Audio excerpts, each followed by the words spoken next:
Everyone, welcome to మా videos. ఈరోజు వీడియోలో ఇన్స్టంట్ గుంత పొంగనాలు ఎలా చేయాలో చూద్దాం. ఈ గుంత పొంగనాల్ని morning breakfast recipe and evening snacks రెసిపీగా కూడా చేసుకోవచ్చు.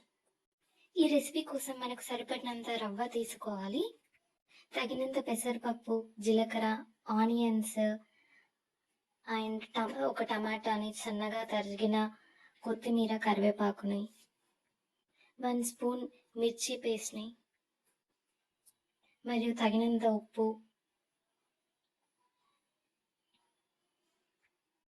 కొద్దిగా పెరుగుని యాడ్ చేశాక ఈ మిశ్రమాన్ని కలుపుకోవాలి.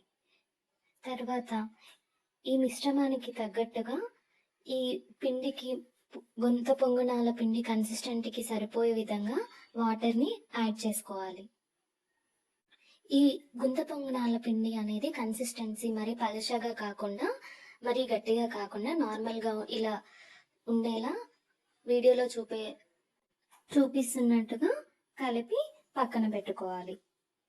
ఆ తరువాత స్టవ్ పైన పొంగనాల ప్యాన్ హీట్ అయ్యాక గుంతలోకి కొద్దిగా ఆయిల్ వేసుకోవాలి. రుచికి తగినట్టుగా జీలకర్ర, ఆవాలు కూడా మనం ఆయిల్లోకి వేసుకొని ఇప్పుడు పక్కన కలిపి పెట్టి ఉన్న మన పిండిని గుంతల్లో వేసి ఉడికించుకోవాలి. ఈ టైంలో మనం మీడియం ఫ్లేమ్లో ఉంచి స్టవ్ బాగా క్రిస్పీగా అయ్యేంత వరకు రోస్ట్ చేసుకోవాలి. టూ సైడ్స్ ఈవెన్గా అయ్యేలా ఉడికించుకోవాలి.